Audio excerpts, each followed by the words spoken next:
something at a great discount only to realize that it probably doesn't fit you well or isn't as good as you thought it would be? If you relate to this story, then please do watch this video till the end as I share my story of shopping and investments.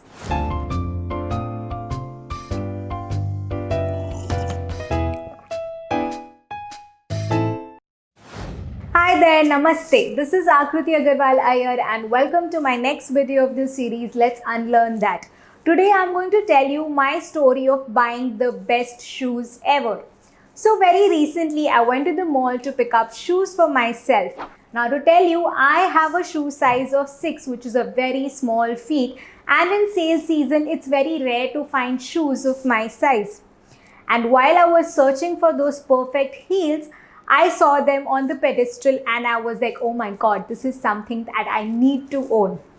Rushing through the swarms of women around the pedestal, I pick up the shoes only to realize that they are of size 8. Yeah, I was very disappointed and upset and I checked everywhere, but the same shoes were not available in size 6. So what did I do? I bought them. It was the best deal that I have ever got. Yes, they were shoes of 2000 rupees available for only 400 rupees. Yes, just 400 rupees. And I couldn't control myself and I was like, this is the best deal ever, and I picked it up. I know it's a little bit loose and it's difficult to walk in, but they are the best shoes that I've ever worn. Are you confused? Are you wondering how could someone pick up shoes which do not fit them well only because they are the best shoes ever? Well, don't we do the same thing with our investments? Then why do we go around buying investments by searching best investments to invest in 2020 or best mutual funds to invest in 2020? In fact, what you should be searching for is the right fit for you or the right investment for you. And how do you know your right investment? By knowing your shoe size. I'm just kidding. You will know the right investments for you by knowing your risk-taking capacity. Yes. What is risk-taking capacity? Risk-taking capacity is your ability and willingness to take risk. It's basically how much risk you can tolerate before you have sleepless nights. So let's break it down one after the other. The ability to take risk is quantifiable. It is based on the factors such as your age. The younger you are, the more risk you can take. Your wealth, the more money you have, you are more comfortable to take risk, and the urgency of your goal. Say you want to get married next year, you wouldn't be buying shoes of size 8, but you would buy the shoes of the right size. Same way, when you have an urgency of your goals, you would want to invest your money in such investments so that you don't lose the principal, but you have the money when the goal has reached. Such factors determine how much risk you are able to take. Whereas your willingness to take risk is how comfortable you are to take risk.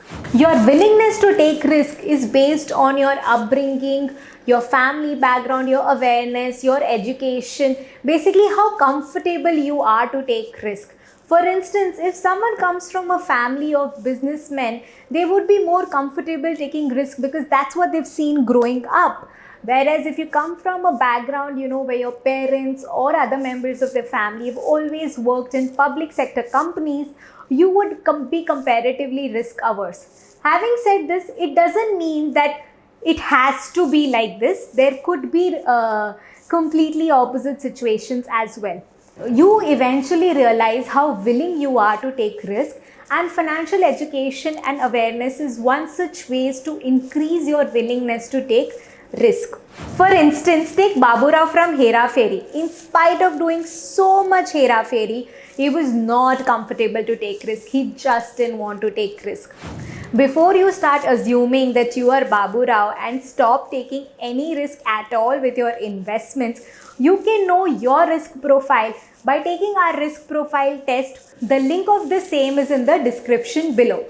Well, generally your risk profiles are divided into 5 categories: aggressive, growth, balanced, conservative and defensive. and each risk profile determines how much equity and debt you should have in your investment portfolio.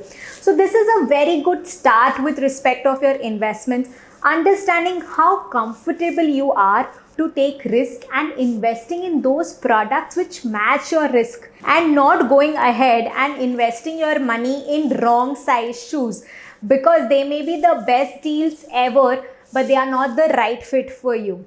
This video was all about unlearning the idea that the best investments are always right for you. We have to change our mindset and move towards identifying what fits us well and investing our money in that. And taking your risk profile is your step one towards that. If you want to know more about investing and get started right away, you can check out our course, Be a Feminist. The description of the same is there in the link below. While I hope you enjoyed my shoe story, if anyone out there want these shoes of size 8, then please let me know. Until then, do go take your risk profile and do tell me about the same in the comments below. I will share more information on the same there. Also, don't forget to like, share and subscribe to my channel, and I will come to you every Wednesday and Saturday with freshly brewed content from Wealth Café. Have a good day. Happy investing.